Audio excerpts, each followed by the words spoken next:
Bueno, muy buenas tardes casi ya.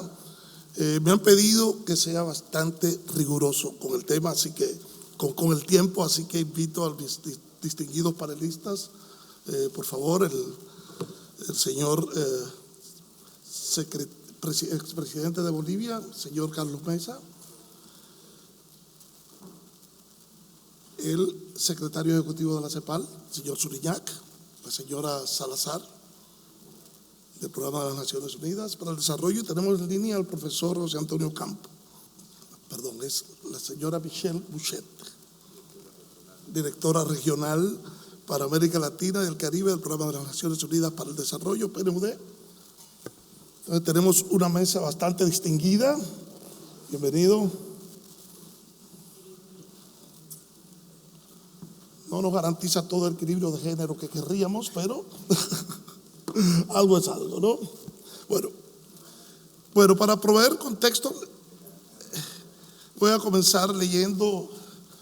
Yo, para full disclosure, yo trabajé 14 años en la CEPAL. Entonces, como lo decía el secretario ejecutivo, una vez cepalino, toda la vida cepalino.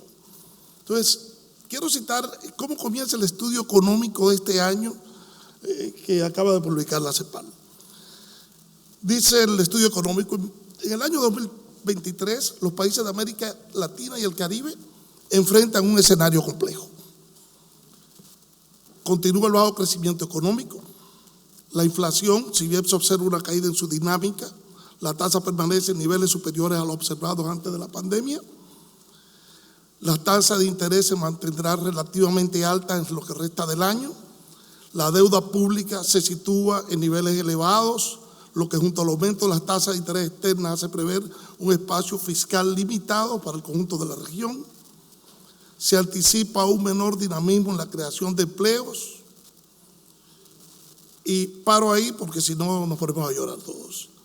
Digo, a este complejo escenario, sigo con el informe de la CEPAL, a este complejo escenario interno de la región se suma un contexto mundial de incertidumbres financieras, desaceleración del crecimiento y del comercio mundial, emergencia de un mundo multipolar en que los dos polos nos presionan para tomar partido, etcétera, etcétera. Definitivamente es un escenario de desesperanza que lamentablemente parece repetirse año tras año. Yo que he tenido el privilegio de estar en este foro desde sus inicios y recuerdo haber abierto esta discusión con escenarios, aunque no tan desesperanzadores, más o menos similares. Entonces, para enmarcar el inicio del diálogo y antes de darle la palabra a mis distinguidos panelistas, le voy a citar una anécdota de un gran escritor de origen británico, pero que nació en Trinidad y Tobago. V.S. Naipaul se llama. Naipaul escribió un libro muy interesante que se llama En un recodo del río, Bend in the River, se llama el libro, ¿no? Que es una historia con la que Naipaul penetra en el corazón de África. El libro no solo fue un gran éxito de ventas, sino que se considera una de sus grandes obras. En una de sus tantas presentaciones sobre el libro, un periodista le hace la siguiente pregunta a Naipaul: ¿cuál es el futuro de África, señor Naipaul? A lo que el señor Naipaul le proporciona una respuesta visible: Africa has no future. Para no citar la frase de Charles de Gaulle en su manoseada expresión de que Brasil has a great future and always will. Viendo el escenario desesperanzador que he descrito anteriormente, ¿es este el caso de América Latina? ¿En qué medida nuestros panelistas nos recomendarían tomar en la región en el corto y en el mediano plazo para enfrentar este reto? Entonces, lo primero es: ¿tenemos futuro en América Latina? ¿Cuándo va a llegar? ¿Y qué medidas tomamos como región para enfrentar los retos que nos enfrenta esta nueva jornada? Creo que abro por supuesto, con la dama, y le cedo la palabra. 6 minutos, no quiero ser muy grosero, pero seré riguroso. Muchísimas gracias. Quiero comenzar dándoles un saludo a todos los aquí presentes. Priorizar eventos en esta semana demuestra dónde ponemos la importancia y creo que lo que se discute en esta jornada es realmente importante, y agradecerte a ti, Daniel, por la invitación a participar. Un honor para mí ser parte de este panel junto al presidente, mi querido José Manuel, y el siempre inspirador profesor Ocampo, que nos acompañará virtualmente. Como ya lo adelantó el moderador, me hubiese encantado tener más compañeras mujeres en el panel, sobre todo resaltando que existen muchísimas mujeres y mujeres jóvenes en América Latina y el Caribe con la capacidad de aportar a la discusión que hoy tenemos.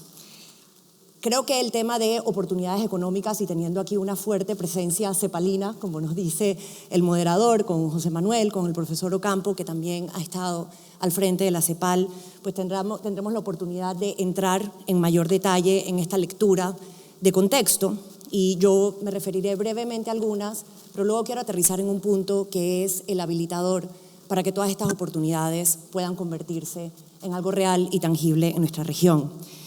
Tenemos como una primera gran oportunidad, de la cual seguramente hablaremos más a profundidad a lo largo del panel, las múltiples transiciones por las que estamos atravesando como mundo y como región: verde, digital y tecnológica, energética, que en el caso particular de América Latina y el Caribe nos ponen en una muy buena posición al ser la región más biodiversa del planeta. Los cambios geopolíticos que hemos estado discutiendo en la primera parte de esta jornada, dependiendo de cómo se gestionen, pueden representar oportunidades únicas para nuestra región, visibilizando esas posibilidades que tenemos de interrelacionarnos con otras partes del mundo. El liderazgo que recae sobre nuestra región en el próximo año, con Brasil presidiendo el G20 y posteriormente la COP30, con Perú teniendo la presidencia de APEC en la discusión de términos de financiación para el desarrollo sostenible, el Caribe teniendo la presidencia de la Conferencia Mundial de CITES, teniendo del lado de las Naciones Unidas a Chile presidiendo el ECOSOC, y a Trinidad y Tobago la Asamblea General del próximo año, nos pone en un contexto de oportunidades, pero son oportunidades que no se van a convertir por sí solas en transformaciones, y no va a suceder orgánicamente si no lo hacemos deliberadamente.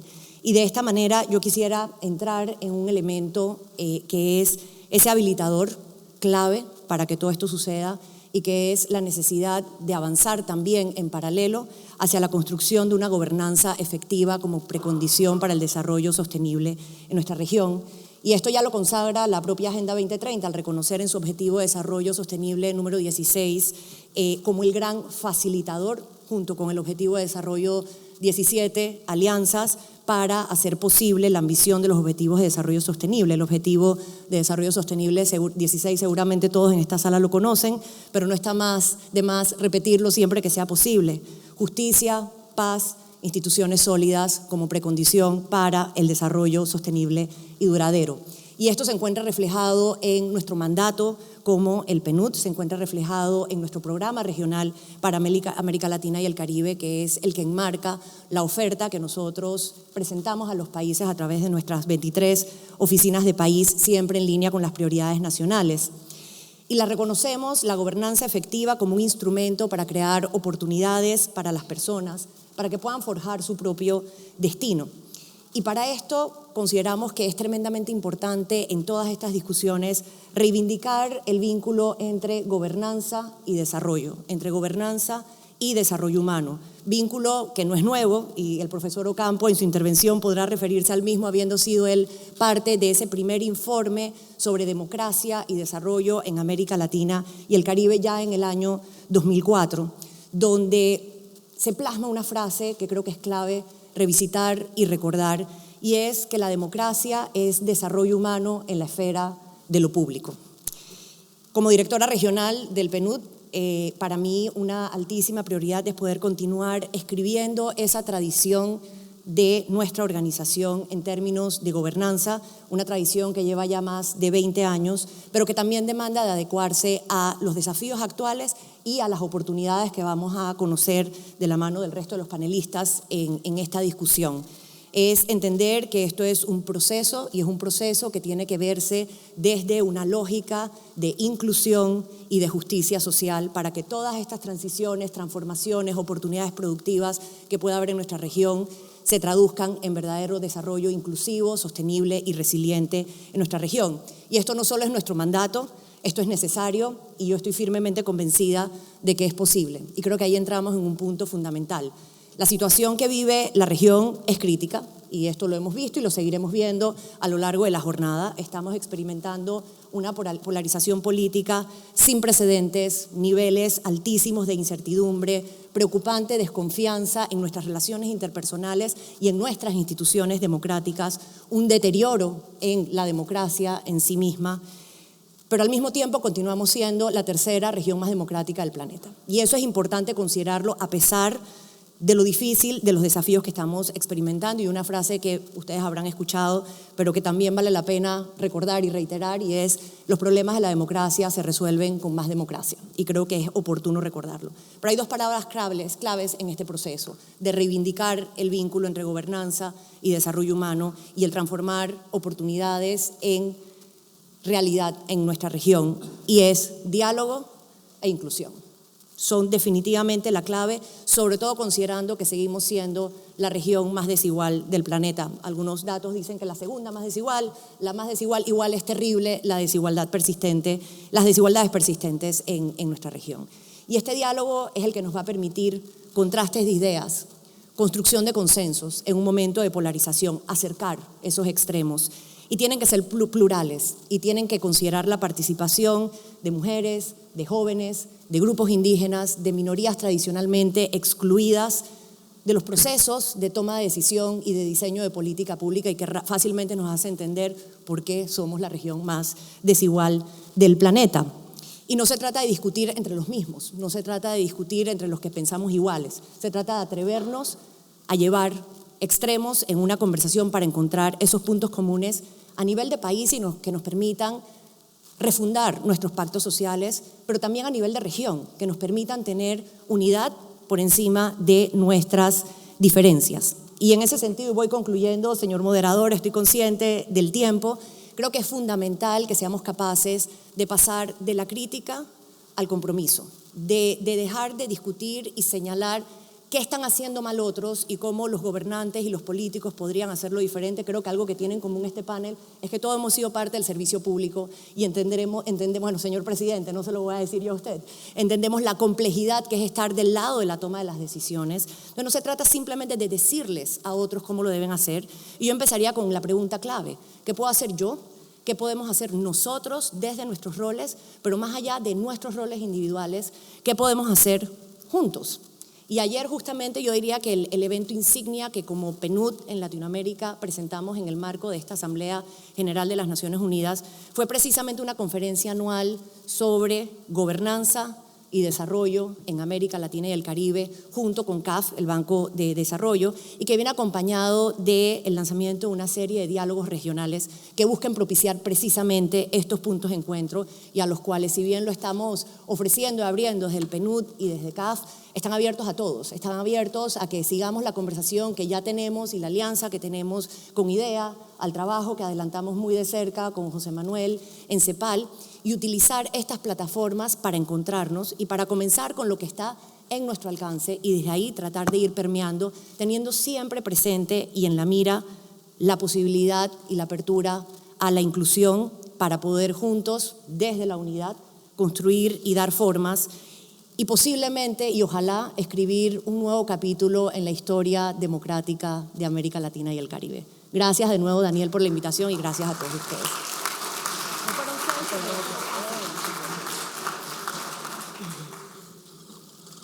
Bueno, muchas gracias, Michelle Mouchet. Por favor, le cedo la palabra al secretario ejecutivo de la CEPAL, José Manuel Salazar Siriñac, como aquel libro famoso de Lenin: ¿qué hacer? ¿Qué hacemos? ¿Ah? Muy bien, muchísimas gracias a los organizadores, mi gran amigo Daniel Sobato, señor expresidente Fernández. Un gran gusto compartir este panel con tan distinguidos colegas. Como el tiempo apremia, yo tengo una presentación, pero vamos a ver si quien maneja, yo no voy a manejarla, va a ir a la velocidad y al ritmo de lo que quisiera decir. Bueno, desafío, a ver si ponemos la presentación. Desafíos y oportunidades. Muy bien, lo primero, y se lo van a tener que ir imaginando porque no está todavía ahí, nada más les voy a presentar una tabla, que es como la tercera o cuarta, que ahí me la van a descubrir, sobre el Estudio Económico de América Latina que acabamos de publicar hace 2 semanas. Tiene varias categorías de países según las tasas de crecimiento. Entonces, nada más como para ver cómo está la situación para el 2023. Categoría de países que están creciendo entre -3 y -2. Argentina, solo, -3% este año. Entre 0 y 1 está Chile y Haití.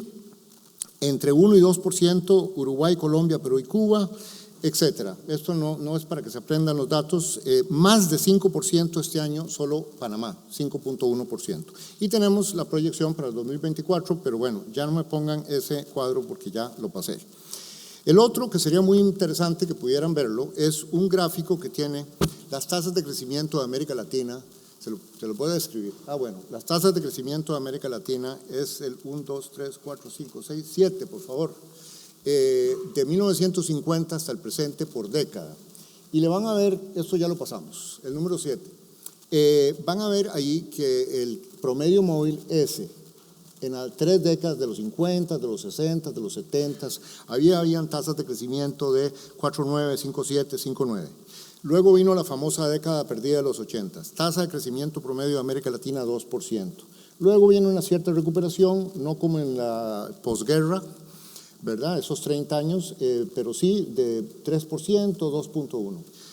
Del 2010 al 2019, solo 1.9%, pero si tomamos en cuenta, una vez que acabó el boom de los commodities en el 14, hasta este año, es una década, este año desde 2014, el crecimiento promedio de la región ha sido solo de 0.8%, ¿verdad?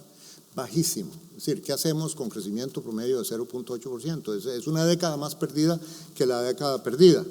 Entonces, bueno, y si aquí hay una siguiente, por favor, una reflexión general, sin entrar en detalles, ¿verdad? Pero el hecho es que si un país crece a 0.8% o una región, dura 300 años en duplicar el ingreso por habitante, ¿verdad? Es decir, no podemos seguir así. Esto asumiendo un crecimiento de la población de 1%. Si el crecimiento es 1.5%, que es lo que estamos proyectando para este año, 140 años. Muchas gracias. 3, 4 generaciones. Si se crece a 2%, 70 años. Si se crece a 5%, etcétera, se duplica cada 18 años. ¿Cuál es el mensaje aquí? Bueno, varias cosas. Uno, que el crecimiento importa. Claro que no es cualquier crecimiento. Queremos un crecimiento inclusivo y sostenible y con otras características que cree empleo, que reduzca pobreza, que reduzca desigualdad, y para eso tiene que ser de ciertas características, acompañado de políticas sociales, acompañado de una serie de cosas. Pero crecimiento al fin, porque si no se crece, ¿de dónde van a salir los empleos de buena calidad? ¿De dónde va a salir el financiamiento para las políticas sociales? ¿Cómo vamos a reducir informalidad? ¿Cómo vamos a reducir pobreza? ¿Y cómo vamos a sostener democracias que don't deliver, ¿verdad? Es decir, entonces lo que está en riesgo es la misma democracia. Bueno, ese es el mensaje allí. Hay otros gráficos, pasemos, porque allí vamos a ver cómo, muy parecido al siguiente, esto es creación de empleo, esto es inversión, muy parecido. Es decir, con esas tasas de crecimiento también los promedios de una década, esto es muy poderoso, son décadas enteras de las que estamos hablando, en donde entonces la tasa de generación de empleo, que fueron los gráficos, la tasa de inversión es muy baja, que también es una de las causas. Pero bueno, no quiero entrar en mucho detalle técnico, más bien entonces entrar aquí a que uno de los grandes temas que explica esto, el siguiente por favor, es el crecimiento de la productividad. Es decir, el no crecimiento de la productividad. Vea, comparado con China, estamos estancados. Las líneas de crecimiento de productividad de los países de América Latina son planas. Siguiente, es otra forma de presentar lo mismo. Ahí comparado con varios países, teníamos productividad más alta que Turquía, que Polonia, que la República de Corea. Todos nos pasaron. Y la línea azul es Estados Unidos. Entonces, la brecha con Estados Unidos, en vez de estarse convergiendo, que es lo que todos los economistas hablamos, que la convergencia, que estamos divergiendo. Conclusión, vamos a ver, y este es un grupo de mensajes, es una conclusión nada más de diagnóstico. ¿Qué es? Estamos enfermos de bajo crecimiento y esto nada menos ¿Ah? ¿Cuándo estamos enfermos? Estamos enfermos en la era de la globalización, del cambio tecnológico acelerado, de la revolución digital y ahora de la inteligencia artificial. Es decir, ahí están todas las oportunidades, pero nosotros no las estamos aprovechando. Si seguimos así, y esto no es para ser Mr. Doom, ni Doctor No, como se decía un día esto en un panel en Naciones Unidas, si seguimos así vamos a perder la paz social, vamos a ser sociedades cada vez más desiguales y violentas, vamos a tener más millones de personas migrando y vamos a perder la democracia. Y no es que vamos, es que ya está pasando, ya lo vemos. Todos ustedes pueden decir ejemplos de donde esto está sucediendo. ¿Por qué? Porque la vida democrática también es incompatible con una economía estancada, una ciudadanía frustrada y sin esperanzas de un futuro mejor. Y ahí con Daniel hemos coincidido en muchos lugares y hemos tenido muchas conversaciones sobre esto. Entonces, ¿qué hacer? Bueno, está bien. ¿Qué hacer? Bueno, siguiente, por favor, ¿qué hacer? Conclusión. Allí es una supersíntesis, no voy a ir por eso porque eso sí tomaría mucho tiempo, pero básicamente en esa especie de piedra de roseta que hay ahí están 10 grandes temas alrededor, 10 grandes desafíos, 10 grandes áreas. Es como la gran síntesis de lo que vemos que son. Claro, siempre es un riesgo porque uno puede decir, le faltó esto, le faltó aquello. Bueno, pero ya son 10 enormes áreas, ¿no? Comenzando por el tema del crecimiento rápido, sostenido, inclusivo, que es necesario. Todo el tema de desigualdad y movilidad social, todo el tema de brechas de protección social, el desastre, perdonando, pero realmente que tenemos en educación en muchos países, ¿verdad? No solo en matrículas, sino en resultados en los test de PISA, etcétera. El tema de la igualdad de género. La diferencia entre la tasa de participación de hombres y mujeres promedio de América Latina son 24 puntos, es terrible. Y eso que ha mejorado, ha venido mejorando bastante. La necesidad, de decir, los problemas de contaminación, de insostenibilidad que tenemos, transformación digital, migraciones, etcétera. Vean lo que está en el medio, y en eso coincidimos muchísimo, con Michelle hemos hablado, el tema de la gobernanza. Nada de esto, ¿verdad? Aquellos son los qués. Esas son las cosas en las que toda América Latina tiene que trabajar. Son áreas de gran transformación, pero no van a avanzar si no tenemos las capacidades institucionales, si no tenemos la gobernanza adecuada. Gobernanza no solo entre instituciones públicas, instituciones, el Ejecutivo y el Parlamento, ¿no? Y ahí entramos en todo el tema también en político. Pero avanzando, yo quiero enfatizar, no es la única, pero sobre todo en este tema del crecimiento, políticas de desarrollo productivo, hay toda una nueva generación, toda una nueva visión de políticas de desarrollo productivo. Autores como Danny Rodri, como Ricardo Hausmann, muchos latinoamericanos, Joseph Stiglitz ha escrito mucho sobre esto, ¿no? O sea, las nuevas políticas no son solo, y por cierto esto conecta con lo último que estaba diciendo el profesor Stiglitz, no se trata de hacer políticas industriales como las está haciendo Estados Unidos. Estados Unidos puede y va a tener éxito. Lo que pasa es que la situación fiscal de América Latina no da para eso. Pero más bien se trata de hacerlas, como dijo el profesor Stiglitz, de manera smart, ¿verdad? Y ahorita les voy a mostrar algo de qué es lo que en nuestro concepto es hacer smart políticas de desarrollo productivo. Siguiente. Y allí los cómo. Entonces, ¿cómo? Lo primero es, digamos, hay que escalar esos esfuerzos. Toda América Latina está llena de experiencias, ¿verdad? Si pensamos en clústeres, mi país, Costa Rica, exitosísimo. Se ha construido en los últimos 20 años un clúster de dispositivos médicos en donde había solo 8 empresas en el año 2000. Hoy día hay 170, de las cuales 50 multinacionales, 6.000 millones de dólares de exportación. Y eso no pasó espontáneamente. Eso fue creado con una política de atracción de inversiones, con una política colaborativa, resolviendo cuellos de botella. Hoy día trabajan 50.000 personas altamente calificadas. No había 50.000 personas, no había posiblemente ni 1.000 en el año 2000, ¿no? Eso es porque las universidades, los centros tecnológicos. Y podemos hablar del clúster de dispositivos, de dispositivos médicos en México, el de maquinaria agrícola en Argentina, la revolución eólica en Uruguay, el clúster aeroespacial de Querétaro. Hay muchas cosas que América Latina ha hecho, pero ¿por qué no hacemos más? Si no tenemos que ir a China o a Tailandia o Corea o a Singapur para ver el tipo de políticas. En nuestro propio continente tenemos una cantidad de casos exitosísimos de políticas de desarrollo productivo. Entonces, la respuesta, estamos hablando de oportunidades, es esto, un poco, bueno, es parte de la respuesta. que hay que hacer apuestas productivas en sectores impulsores o dinamizadores como estos. No es que esto es una lista ilustrativa, es una provocación, depende de cada país que tiene, ¿no?, en sectores agrícolas, productos, etc. Pero el hecho es que ese crecimiento, o sea, salir de esa trampa de bajo crecimiento requiere acciones muy concretas. O sea, el crecimiento sale de sectores concretos, de lo que hace el sector privado, empresas de todos los tamaños, grandes, medianas, grandes, con el gobierno. Requiere tecnología, ciencia y tecnología, requiere educación, requiere trabajadores calificados o más o menos calificados. Vean que en general, en realidad todo debería estar coloreado de verde, porque tenemos un nuevo paradigma productivo. Ahora todo es sostenible, todo crecimiento que queramos. No queremos ningún sector, ni la minería que contamine los ríos, ¿verdad? No queremos plásticos, así que todo es verde, pero digamos específicamente muy verde, si lo puedo poner así. Ahí están electromovilidad. Tenemos miles, tenemos la región más urbanizada del mundo. ¿Cuántos autobuses hay en Sao Paulo, ¿no? Entiendo que la flota son como 10,000 autobuses, ¿no? Bueno, esa es una transición a la electromovilidad, que solo cambiar esa flota, ¿ah? En países pequeños también, el transporte público, son varios miles de autobuses. Eso es carísimo, es una gran inversión. Bueno, ya Chile tiene una enorme experiencia, están haciendo lo que llaman el retrofitting, y un autobús que es de diésel convertido a eléctrico con baterías y demás cuesta el 60% de lo que cuesta un autobús chino nuevo. Y el único que produce autobuses eléctricos ahora es China, por cierto. Entonces, bueno, eso es solo un ejemplo. Economía circular, el tema de plástico, electromovilidad, transición energética, el tema del litio, turismo sostenible, importantísimo para muchos países y el Caribe, agricultura, todo el tema de seguridad alimentaria. Hay otros sectores, como ven ahí, todo el tema de la revolución servicios, exportación de servicios habilitados por las TICs, por el Internet. Es la revolución que está, y no lo hemos tradicionalmente.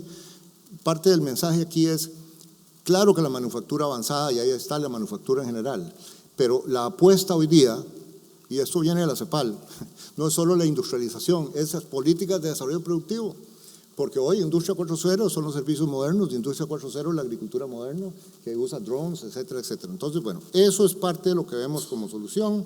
Siguiente, y aquí concluyo, esto es que no lo voy ni a intentar explicar, pero hemos estado trabajando muy intensamente con el equipo, renovando ideas. Esto es la supersíntesis de lo que sería una política de desarrollo productivo SMART, y por cierto, más barata que solo basada en subsidios a manos llenas, que incluye una cantidad de elementos: enfoque territorial, ciencia y tecnología, un enfoque de clústeres para cada uno de los sectores que dije antes, ¿no? Inversión extranjera directa, infraestructura específica, internacionalización, porque aquí se trata, esto no es una política de proteccionista ni con aranceles, eso es otra cosa. Entonces, bueno, digamos, las soluciones están inventadas. O sea, yo creo que ya la literatura de cómo hacer políticas de desarrollo productivo, políticas industriales, eso está. Aquí lo que falta es el compromiso político, las alianzas, el alineamiento de las instituciones, las ganas de hacer este trabajo colectivo. Eso es lo que estamos proponiendo, y creo que, bueno, con eso concluyo. Estamos trabajando muy fuertemente en CEPAL, con la plataforma regional, con PNUD, en este tipo de cosas. Por supuesto que están todos los otros temas que estaban ahí en la piedra de esa roseta que presenté, la rueda, ¿verdad? Pero el punto hoy, a propósito del tema del bajo crecimiento, es que crecer más facilitaría hacer todas las otras tareas. El tema no se agota en el crecimiento, pero con 0.8, con 1, con 2, si seguimos así, tenemos todos los riesgos que mencioné. Muchísimas gracias.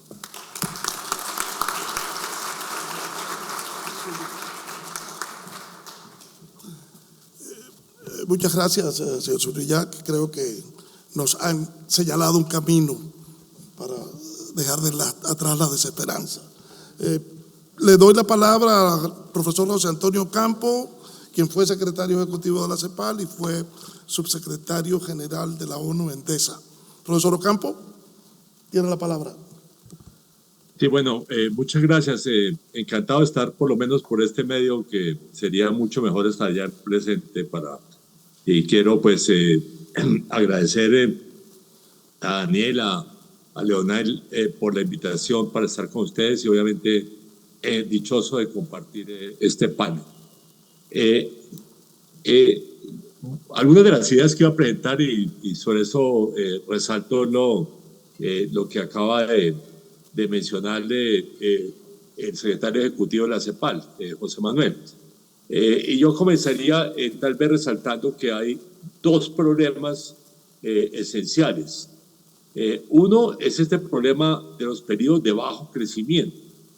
O sea, la nueva década perdida que completamos este año, que es de hecho peor que la década perdida de los años 80, fue también acompañada por lo que cuando yo era secretario ejecutivo de la CEPAL denominé la media década perdida, que fue el periodo 1998 al 2003, que en realidad fueron 6 años. Y esos periodos de bajo crecimiento demuestran que hay algo equivocado en la macroeconomía. Y a mi juicio hay que pensar mucho mejor cómo se arman políticas contracíclicas para evitar precisamente que se produzcan estos periodos de tan lento crecimiento económico. Es un tema, digamos, de cómo se maneja la política fiscal, la política monetaria, la política digamos, de comercio y yo diría muy asociada a la política cambiaria de los distintos países, precisamente para evitar, digamos, esos periodos. Y además, debo decir, todas las políticas sociales que deben acompañar una política contracíclica. El segundo es el tema digamos, del desarrollo productivo. O sea, en la gráfica, una de las gráficas que mostró José Manuel, que de hecho tengo yo varias similares que he presentado en mis trabajos, muestra, digamos, el quiebre histórico que hubo con las reformas de mercado.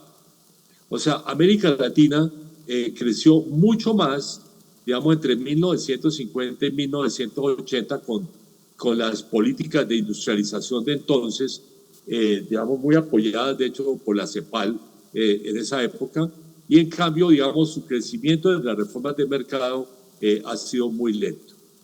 Ese es un tema que vale la pena, digamos, ha sido objeto de muchas reflexiones en la CEPAL a lo largo del tiempo, pero yo resaltaría la importancia que tiene, digamos, lanzar una política de transformación estructural con objetivos de largo plazo. El elemento central de esa política tiene que ser esa política de desarrollo productivo que nos ha presentado José Manuel.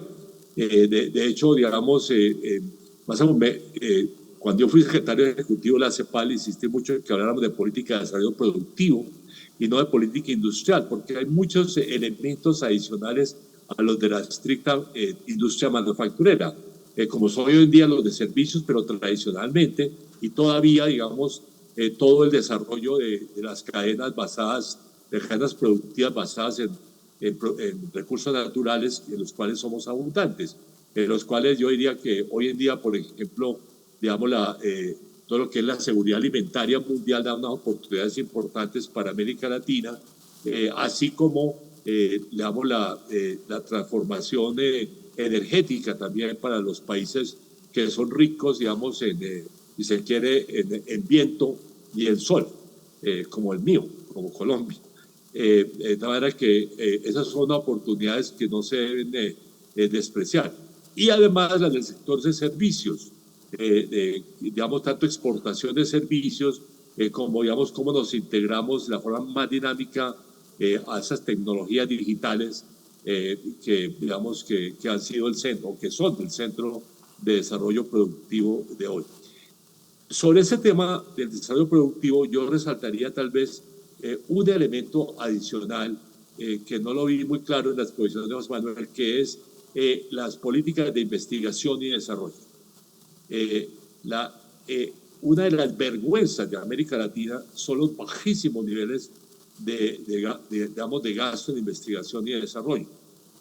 Digamos, el único país latinoamericano que gasta más del 1% del Producto Interno Bruto en investigación y desarrollo es Brasil.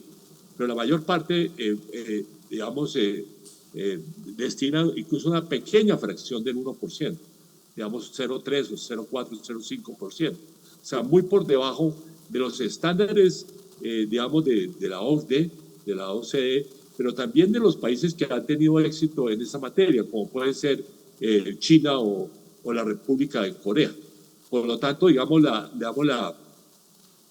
cómo hacer una política de desarrollo productivo muchísimo más activas requiere una política de ciencia y tecnología también muchísimo más activas. Y bueno, tal vez por falta de tiempo, digamos, el único otro tema que yo resaltaría es el tema de la integración latinoamericana. La integración latinoamericana es un proceso que no ha dado todos sus frutos, entre otras cosas por la inestabilidad de varios procesos. El más inestable de todos es Mercosur, y más aún con los procesos que tienen lugar en Brasil primero y ahora en Argentina en materia política. Puede que ese proceso tuvo y vaya a tener nuevos obstáculos. Por lo tanto, ahí hay un tema que es muy importante, digamos, cómo incluso planteamos el desarrollo productivo como un proceso asociado a la integración. Me parece muy importante. Esto es además particularmente importante porque el comercio internacional se ha desacelerado muy fuertemente. Hay que decir que desde la crisis del 2008-2009 el crecimiento del comercio mundial está mucho más bajo y ahora está muy sujeto a múltiples fragmentaciones y obstáculos de todo tipo. Por lo tanto, digamos, la integración latinoamericana debe ser una oportunidad de comerciar entre nosotros e incluso de hacer desarrollo productivo en forma conjunta como una de las grandes oportunidades que tenemos. Y bueno, y termino, tal vez Michelle me recordó que yo había dirigido, incluso representando al Perú en su momento, un informe sobre la democracia en América Latina, para resaltar que es absolutamente esencial superar todos esos procesos de polarización política e incluso de retroceso democrático en varios países que creo que son obstáculos al desarrollo también económico y ciertamente al desarrollo social de nuestros países. Bueno, con esto concluyo. Muchas gracias.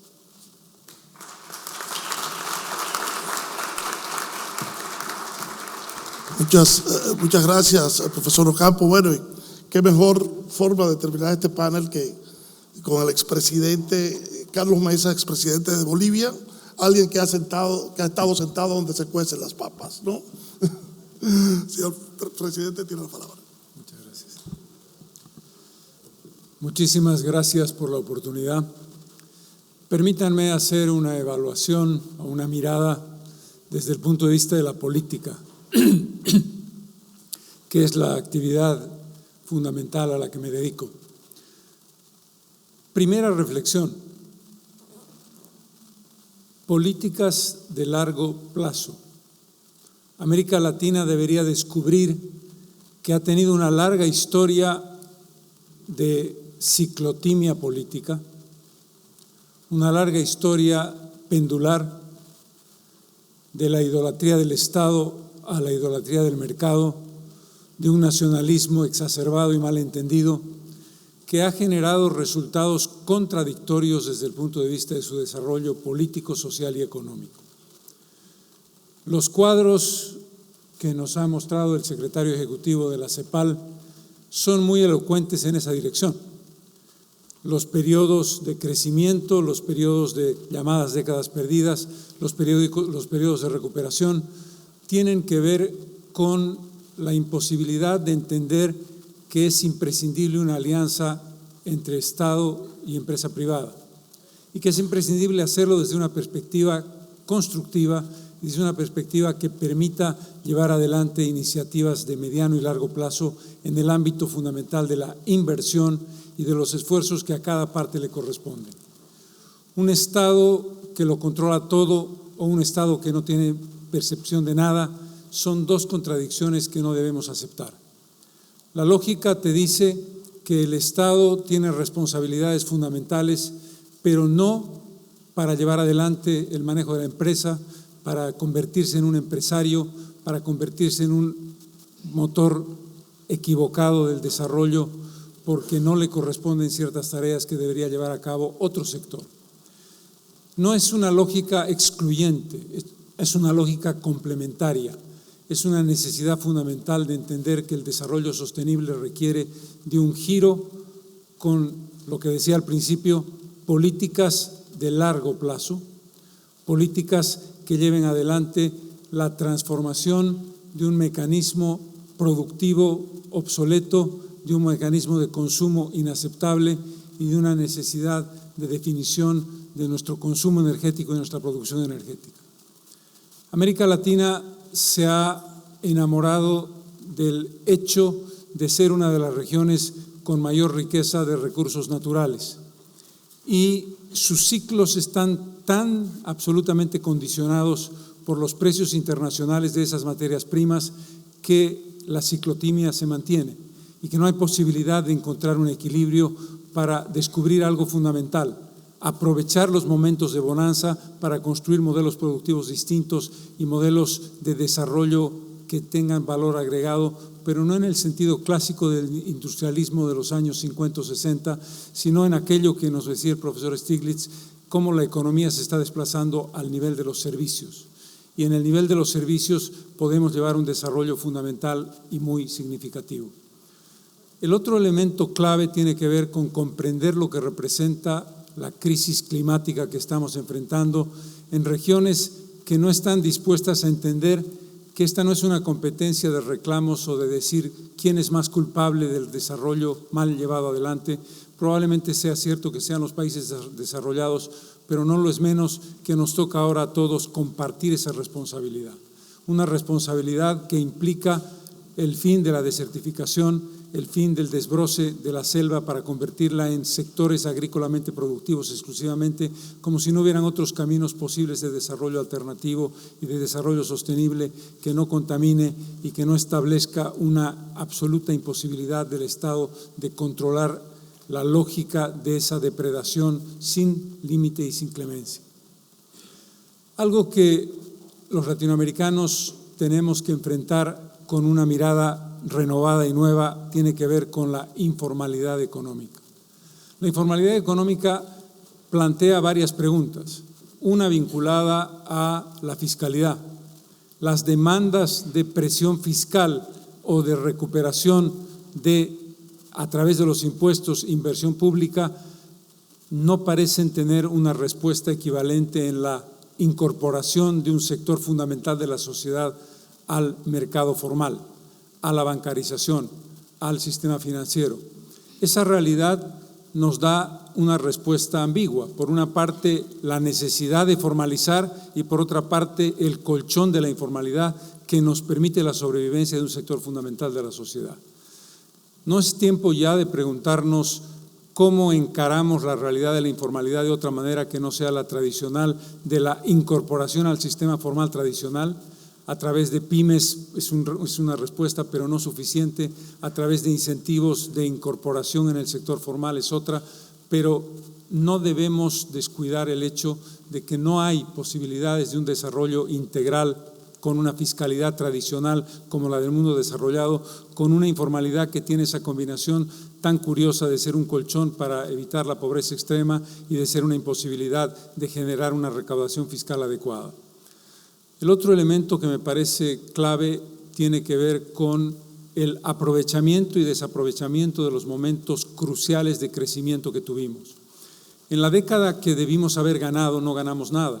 En la década del año 2004 al 2014, que tuvo los mejores precios internacionales de materias primas, sobre todo en América del Sur, establecimos una posibilidad de inversión no productiva, establecimos el populismo de redistribución demagógica, establecimos un resultado parcial de lucha contra la pobreza que medía la lucha contra la pobreza en términos de cuántos dólares por día recibe un ciudadano para considerarse fuera de la pobreza o dentro de ella, y no una respuesta multidimensional que entienda la mortalidad y morbilidad infantil, la mortalidad materna, el saneamiento básico. Es decir, hicimos una inversión social real. ¿Qué es lo que nos pasó cuando vino la pandemia? Nos pasó que esa clase media nueva que había ascendido de manera espectacular en los 10 años anteriores mencionados, se convirtió simplemente en una ficción y una gran parte de esa nueva clase media se cayó y volvió a la pobreza. Y volvió a la pobreza porque el resultado era simplemente medir ingreso de dólares por persona y no un ingreso general y una mejora general de sus condiciones de vida.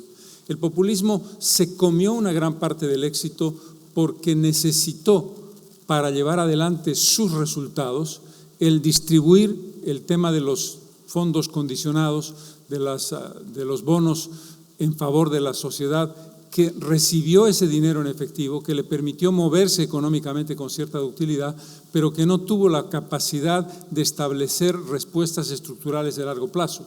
No es que uno esté en contra de los bonos como parte fundamental del apoyo a los sectores más necesitados, pero los bonos no son la respuesta estructural para encontrar la salida real a los desafíos que tenemos. Dos temas claves en los que no hemos avanzado significativamente. La cantidad no es equivalente a la calidad. La educación para todos no es una educación de calidad para todos.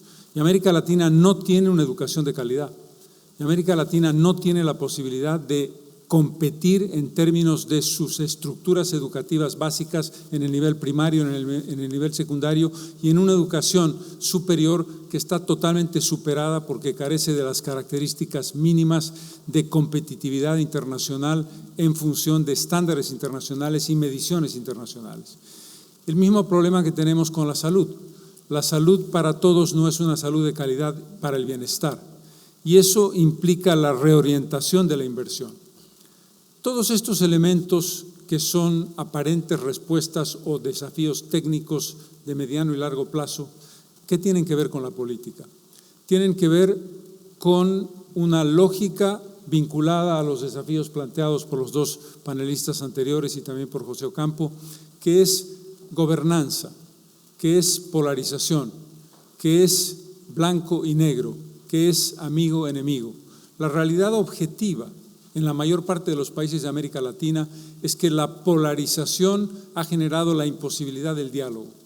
Y esa imposibilidad del diálogo marca no solamente una confrontación que destruye el modelo democrático, sino que basa el modelo democrático en la calle, en la presión callejera, que tiene que ver con la demanda cotidiana, individual y colectiva de la sociedad, que tiene legitimidad hasta un cierto punto y que se convierte en una especie de patología en otro punto. Es decir, salir a la calle para demandar lo que el Estado no te da parece legítimo, pero rompe el nexo de la construcción democrática que tiene que ver con la representatividad. El sentido de una democracia representativa clásica ya no es suficiente en América Latina. Y en cierto modo hemos construido una lógica de corporativismo de tufillo fascista de los años 30 y 40 de las propuestas del siglo pasado. El corporativismo se ha convertido en el mecanismo fundamental de interacción entre la base de la sociedad y el Estado. Esa interacción de demanda popular tiene una lógica que se entiende porque el Estado no responde a las demandas. Primero, porque como decía Octavio Paz, el ogro filantrópico tiene esa doble característica. Es un ogro al que detesto, pero es filantrópico porque me lo tiene que dar todo. El Estado me lo tiene que dar todo porque el Estado es lo único que existe. ¿Dónde está la iniciativa individual y colectiva reconocida desde el punto de vista del propio Estado que no quiere ser un interlocutor de la inversión? ¿Por qué hay un desincentivo de inversión en América Latina? Porque no hay reglas del juego claras, porque no hay un sistema jurídico equilibrado y porque no hay una lógica del Estado de decirle al empresario privado: cuenta conmigo en el momento en que inviertas de manera sensata y razonable. Yo regularé una forma de inversión adecuada, pero no seré aquel que te diga no metas la mano porque tú eres una persona que solamente quieres ganar dinero de manera irresponsable. Esa lógica de demonizar la inversión pública internacional y la inversión pública nacional y esa lógica de convertir en virtud lo que debiera ser un combate definitivo. La pobreza no es una virtud. La pobreza es una situación crítica que tenemos que combatir y que tenemos que derrotar de manera clara para evitar precisamente creer que todo aquel que tiene éxito en la vida es sospechoso de algo. Muchos son sospechosos y los políticos somos sospechosos y muchas veces con mucha razón. Pero eso tiene que ver con la construcción de valores en una sociedad que está absolutamente escéptica sobre la política y los políticos. Para redondear la idea, políticas de largo plazo que tienen la necesidad de terminar con una sopa de letras. La integración latinoamericana es una sopa de letras. No quiero hacer un recuento de la cantidad interminable de organismos internacionales, no internacionales como Naciones Unidas o la CEPAL, sino Mercosur, CELAC, Cumbre Iberoamericana, SICA, etcétera, etcétera, etcétera, etcétera. Contaminadas de ideología y contaminadas de polarización. No hemos podido construir un sistema de integración porque pretendemos que el sistema de integración se base en amigo-enemigo, liberalismo, estatismo, socialismo, capitalismo. No. La integración tiene que ver con las posibilidades de construcción de espacios comunes, de interés común, de amistad común basada en el interés. Lo que preguntaba el profesor Stiglitz sobre qué se entiende por amistad. Se entiende por amistad aquello que te beneficia directamente y que no perjudica al otro. Se entiende por amistad la posibilidad de construir conjuntamente un modelo político, económico y de desarrollo integral. Tenemos un camino extremadamente delicado en el ámbito político por la desinstitucionalización sistemática de la región.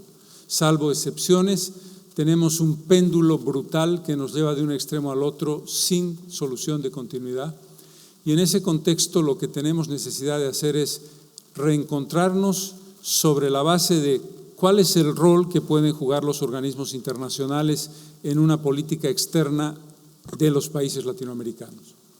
¿Puede jugar un rol importante un organismo internacional que es solamente un veedor? ¿Puede ser algo más que un veedor? ¿Podemos exigir que hayan niveles de reconocimiento de lo democrático y de lo no democrático?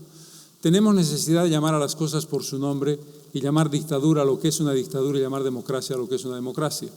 En el ámbito internacional eso es más complicado, pero el contexto de la construcción de un continente que tiene dificultades tan serias y diferencias tan grandes desde el punto ideológico, desde el punto de vista ideológico, requiere por lo menos que miremos con claridad qué es lo que se está haciendo desde el punto de vista de la construcción de instituciones democráticas y de países democráticos y no democráticos. Y cierro estableciendo una reflexión final en torno a que el desarrollo sostenible, con equidad y con inclusión, pasa por una política más transparente, pasa por una lógica de menos corrupción de quienes hacemos política, pasa por la lógica de romper con el populismo y de entender que el populismo no nos ha llevado a otra cosa que a la ficción del momento exitoso en el que te cuentan una serie de cifras que 5 años después se vienen abajo porque viene el momento de las vacas flacas. Pasa por construir instituciones democráticas serias, pasa por ser lo suficientemente valientes como para enfrentar la legitimidad del voto a quienes la tienen con la ilegitimidad del ejercicio y denunciarla. Es fácil decir, rompamos la polarización. No es un tema latinoamericano, es un tema de la confusión mundial en la que vivimos. Es un tema que tiene que ver con la primera potencia del mundo, que tiene que ver con Europa, que tiene que ver con el nuevo orden internacional del que formamos parte. No olvidemos que América Latina no es un escenario aislado del planeta y que los resultados exitosos que yo puedo mostrarles a ustedes hoy tienen que ver más con los precios internacionales de las materias primas que con mis éxitos de estructurales y de largo plazo. El largo plazo y la política de Estado es algo que cuesta a los políticos cotidianamente. La destrucción del sistema de partidos también significa una dificultad muy seria que tenemos que reencontrar de alguna manera. Pero no será posible lograr los objetivos del año 2030 si no es posible romper esos elementos que fueron los que planteé al principio. La idolatría del Estado versus la idolatría del mercado, con un nacionalismo exacerbado que no entendió, pregúntenle a Corea del Sur, pregúntenle a la propia China, que solo políticas de largo plazo responsables con una lógica que trasciende un gobierno a otro gobierno hace posible la construcción de una mejor sociedad bien educada con buena salud. Muchas gracias.